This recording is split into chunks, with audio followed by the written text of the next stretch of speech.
Rabbi Zatusam speaking about it, how do we seek it for our whole life? Somebody spilled vinegar around here?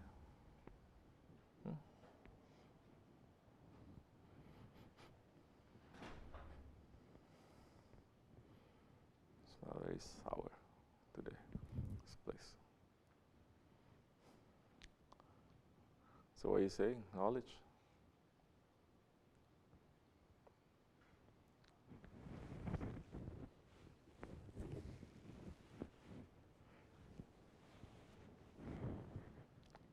What knowledge? People in Ghaflat, what knowledge? You don't even know how to. Knowledge of self? What knowledge of self?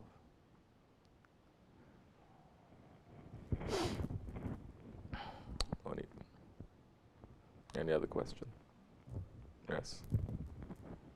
Sheikh Effendi said in his sohbet, when Adam and Hawa eat the forbidden fruit,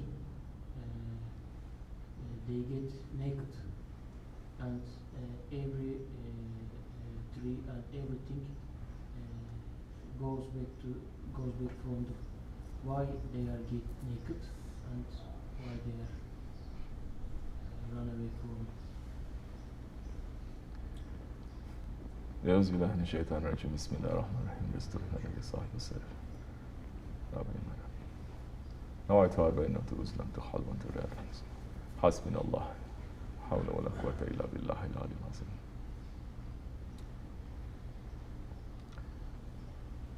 We're asking support from our Shaykh Sahib al-Saif to send us something that is going to strengthen our faith, to make us to become better believers in these last few days of this holy month of Ramadan.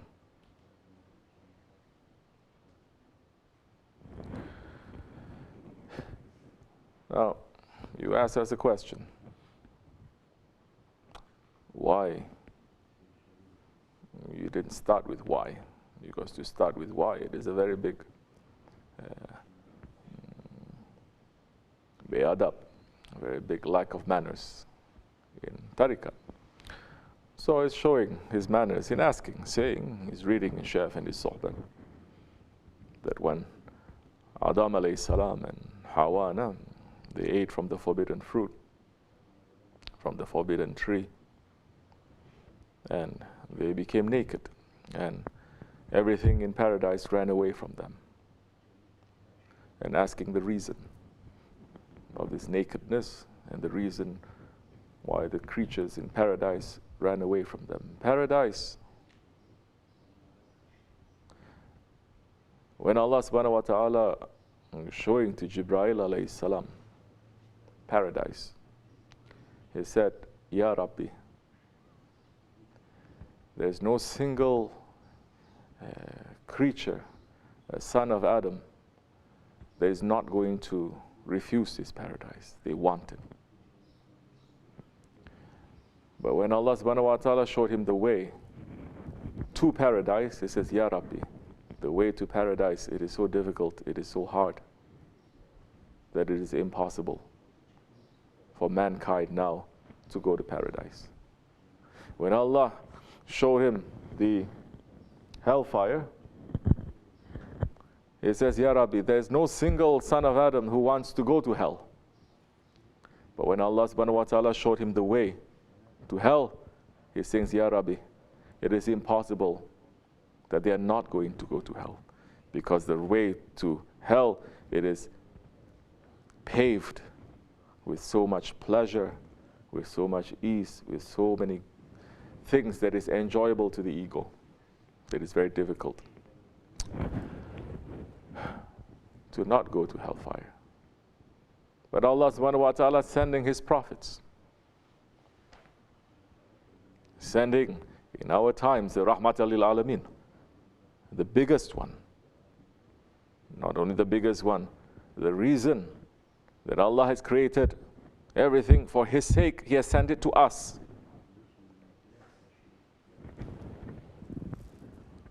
All we have to do is to obey. Like Shaykh Effendi is saying, the first sin, the original one, it is disobedience. Disobedience. Before anything else, it is just disobedience. Adam alayhi salam and Hawa ana, we're not going to go into a very long story. What they did, why they did. But they found themselves when they ate from the forbidden fruit, they found themselves in the category of those who disobey Allah subhanahu wa ta'ala. That Allah subhanahu wa ta'ala has given them, and this is a lesson for us, everything. And in paradise,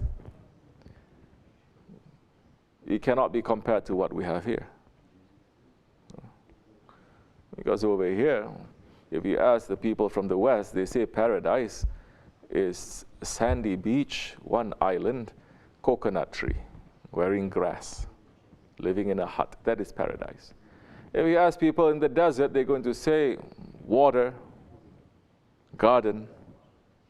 Of course, when Allah subhanahu wa ta'ala is mentioning the gardens of paradise, it is the closest approximation, similar to what the people were used to their idea of what a paradise is. But the paradise, you cannot compare nothing to it. And if mankind is not prepared to behold, to look, to smell, to hear the paradise, his body cannot take it. His ego cannot take it. It will be destroyed. He will suffer. You know, you cannot even enter into different areas because of the radiation. You cannot enter into different areas in the ocean because of the pressure if you don't wear certain things. If you're not healthy in certain ways, you cannot go up. You cannot go up to the skies without being trained properly, without wearing special things. You cannot go down to the world, to the earth, the same way. Paradise, it is a dimension that is beyond all of this. And if you are not prepared for it, you cannot enter it. The hellfire, in reality, is to prepare us for paradise. Now in the paradise, Allah subhanahu wa ta'ala has given them everything, but it is in the nature of the ego to say, what about this one?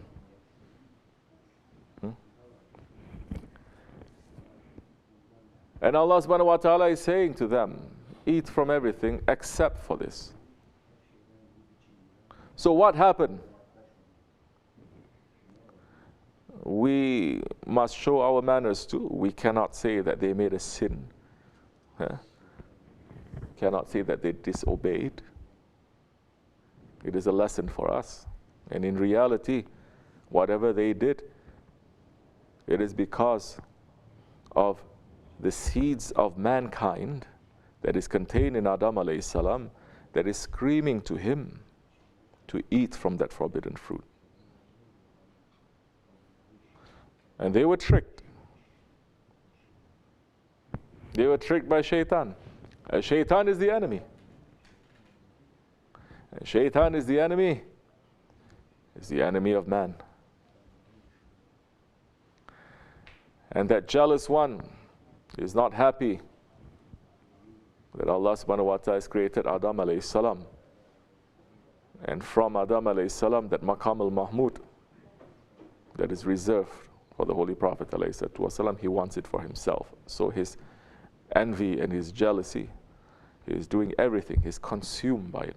There are so many people who are like that. They become shaitanic completely. They are consumed by jealousy. They go to sleep with jealousy, they wake up with jealousy. They go through their whole days with jealousy, burning that fire, keeping it alive. Some people with anger, they never let it go. Some people with stubbornness, some people with arrogance, never finishing that. They're inheriting from shaitan. So shaitan tricked them. Shaitan did not trick Adam alayhi salam. Shaitan tricked Hawa ana. And Hawa ana begging Adam alayhi salam to eat. And we in his backbone, his children and his grandchildren until Judgment Day begging him to eat. It is in the nature of man, like I said. Allah subhanahu wa ta'ala gives everything, but say, don't touch that one. That is bad for you. We're running to that one. Huh? Allah subhanahu wa ta'ala giving the food from paradise to the Bani Israel from paradise. Giving them those quails, giving them those halwa, manna and halwa and sawa. And they say, where's the onions? We miss the onions. And what about this? What about that? They're thinking. They are eating the food from paradise and they're thinking. So that time, you are not ready for paradise. You're still stuck to the dunya. You're still stuck to the asfala safilin, the lowest of the low. You're still stuck there. You're giving the jewels. You say, I want candy. I don't want jewels. So now until until we change to become Ahli Jannat, we cannot enter. The whole reason of tariqat, the whole reason of religion, the whole reason of Shariat, it is to make us to go back to our original home, which is paradise, to make us to be Ahli Jannat. If we are not becoming Ahli Jannat in this dunya, if we don't change to become paradise people, candidates, nominees for the paradise in this dunya, then we have to work very hard in the grave. They're going to work us very hard in the grave. When that is not enough, then they're going to make us to work very hard on the Judgment Day, the punishment coming. If that is not enough, then they're going to put us to the fire. And that fire is going to clean. So many times, only fire can clean. So many things, inside and outside. You have certain things in your body, doctors say laser, put the fire. Nothing else can work. So those who are entering into a tariqat,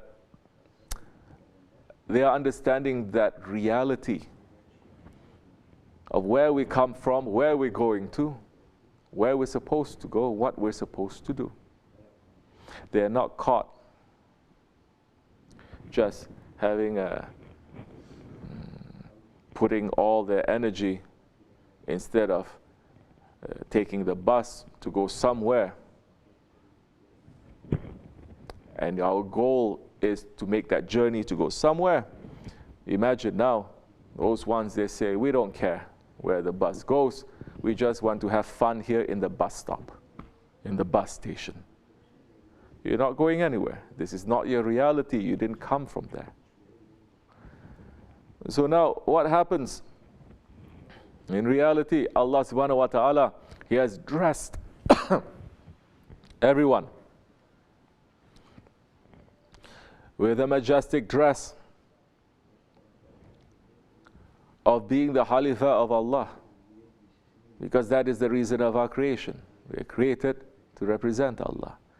Allah subhanahu wa ta'ala has placed a crown on our heads that you cannot see with these eyes. He has dressed us with so much beauty coming from the paradises. Because that is our original home, our original clothes. These are not our original clothes. He has given us such haybat with the light of our spirit, with the light of our faith. And Mawlana Rumi is saying, if the believer sees the light from his head, from his forehead, from himself, the power of that light will put out 1,000 suns. This is what prophets and awliya, they're waking people up to understand their reality. We are not made to crawl on this earth. We are made to fly. So what happens that time when we disobey? When we disobey, the majestic clothes starts falling. and the darkness starts circling around. Our reality is not here, it is in divine presence. The more that we are doing good things for the sake of Allah subhanahu wa ta'ala, the more light we are sending there. And the angels, they are circling around us. They will pray for us. The more wrong things that we are doing, disobedience, the more those majestic clothes, they fall and darkness starts surrounding. It becomes ugly that they cannot look, and they ask for our forgiveness. Because that is the reality of nudity. You cannot look. It is an ugliness that you cannot look. That is not meant for these eyes. So now, Adam alayhi salam and Hawa, when they ate from the forbidden fruit, all the majestic clothes of paradise, it starts falling and it starts to reveal from the ugliness of disobedience. You imagine how we look like in our reality. Don't be busy with them, be busy with us. Imagine how we look like. More than that, imagine how we smell like. And the awliya Allah, they can smell. Shaykh Effendi has said it so many times. People have their own particular smell. If you do a particular wrong thing, it has a certain smell to it. You do something good, there is a certain smell that comes from you. There's a certain light that comes from you. Same thing if you do something bad. Same thing happens. Because in the paradise, it is not a place of disobedience or dirtiness or ugliness. It is forbidden to enter into a paradise. So when they were in that station, they ran away from each other. They ran away from the paradise creatures that are there because they understood, what is this ugliness that is showing on me? They ran to hide themselves. Then all creatures ran away from them, not only because of the disobedience that made them to become ugly, but because now they are not part of that paradise. Disobedience makes you to enter into the station of the toilet. Because Shaykh Effendi had also said, when they ate from the forbidden fruit and their stomachs start to turn and they need to take it out, there is no dirtiness in paradise. You have to stand down all the way to the toilet. This is our world. This dunya is a toilet, to make their toilet here.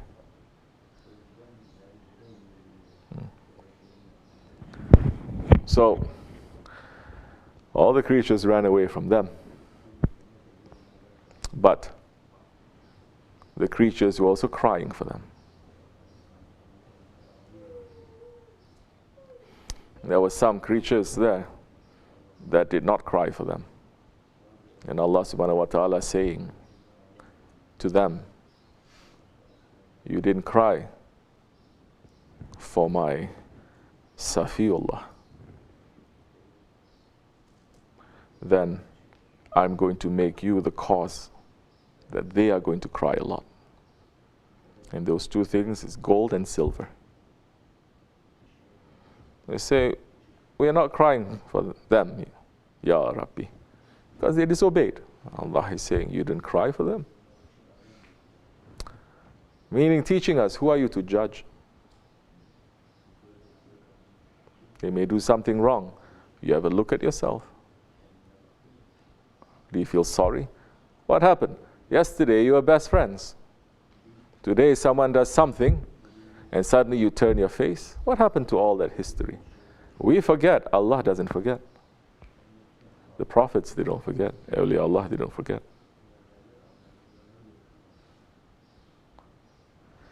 And understand the level now of this ummah, and understand the level of knowledge that the Prophet is giving to this ummah compared to the other earlier ummahs.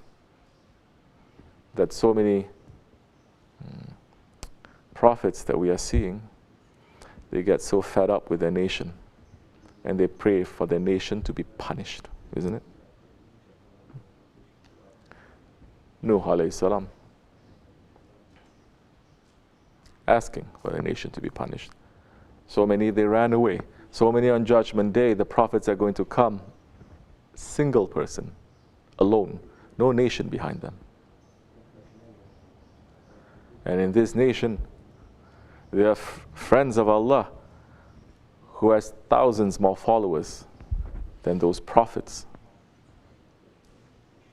Look to see how many are going to stand behind our share. That so many prophets, they're not similar to that. Allah is not giving it to them like that. But the Prophet ﷺ, he never cursed at the nation. He never opened his hand to say, Ya Rabbi, put a punishment to my nation. If anything, he's wishing and he's praying and he's begging Allah for him not to punish us. And Allah is saying, I'm not going to punish them, O my beloved one, but they are going to punish themselves. Because Holy Prophet ﷺ said, Ya Rabbi, do not punish my nation as you had punished the nation of Nuh with a flood. And Allah is saying, my beloved one, I'm not going to punish them, but they are going to punish themselves in the Akhir Zaman with a flood of fire. Those ones who are following in the footsteps of the prophets.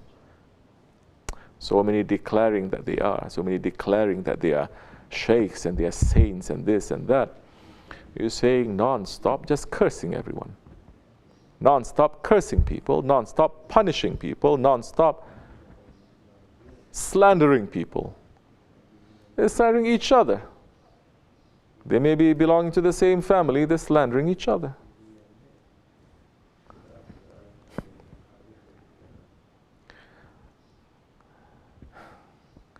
When Nuh alayhi salam, he came out from the ship, Allah subhanahu wa ta'ala ordered him to make 40 jars from clay. And because Allah subhanahu wa ta'ala gave an order to him, Nuh alayhi salam made it for the sake of Allah. So beautiful. He put a lot of work, a lot of heart, a lot of passion in it. He built 40 clay jars. When it was ready, he presented it to his Lord. And Allah subhanahu wa ta'ala then said to him, now take this stone and destroy every single one of them. He destroyed them. Feeling very sorry, he destroyed them. And Allah subhanahu wa ta'ala said to Nuh alayhi salam, how you feel? That you put so much love and care into making something, then it gets destroyed. He says, Ya Rabbi, I feel very bad. Then Allah is saying, I swear by my majesty, I feel more than you when I have to destroy your nation because you ask. That's the time Nuh alayhi salam started crying and wailing. And his name comes from that. He was crying so hard. I understand the mercy that Allah is showing to this nation, to us.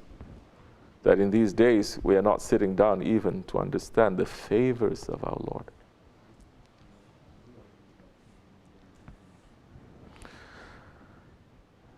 Inshallah, we're not going to let these last few days to pass empty in front of us.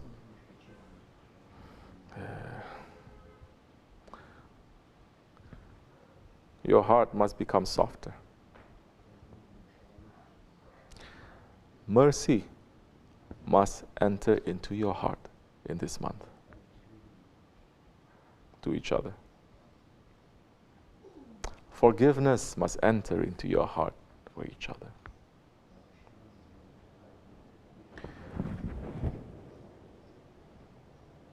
To release your haqq, your rights on each other, it must be for you in this month.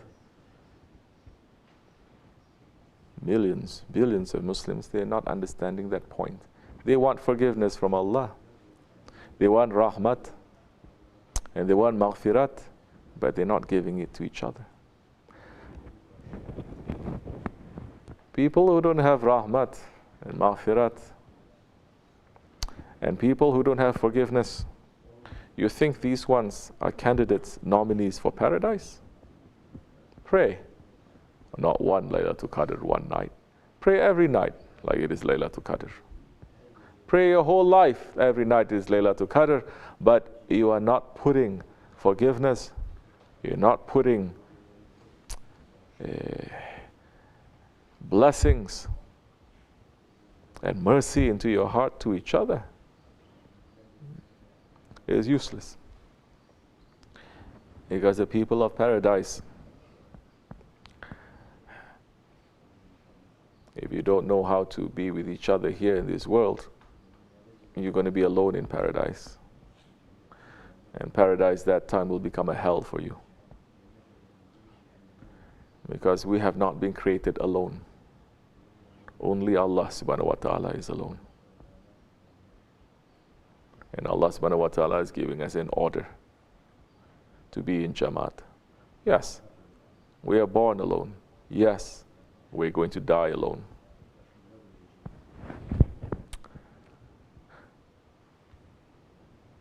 But if that is our reality all the time, why are we with our Shaykh?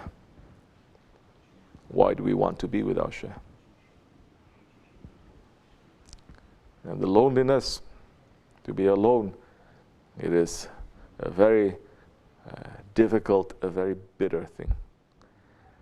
That the Holy Prophet ﷺ, he went through a very difficult time because he was alone. He went through a very difficult time at one point, thinking that Allah has abandoned him. Astaghfirullah. He is a man still, but it's to teach us. Does he feel that Allah has abandoned? No, of course not. He has faith in his Lord, but it's to teach us. He felt that loneliness when he is traveling in the Mi'raj and is asking Jibreel alayhi salam to accompany him to meet his Lord. And Jibreel says, I cannot. And he says, you're going to leave your friend? So many thousands of years pass. Some say 7 times 40,000 years pass. He was traveling alone. It's not easy. But once you have found your Lord, once you have found your Prophet, once you have found your Shaykh, that time you will never be alone because you have them. That's the time, inshallah, we will continue our journey. The journey doesn't stop. Wa min Allahu tawfiq. Al-Fatiha. Amen.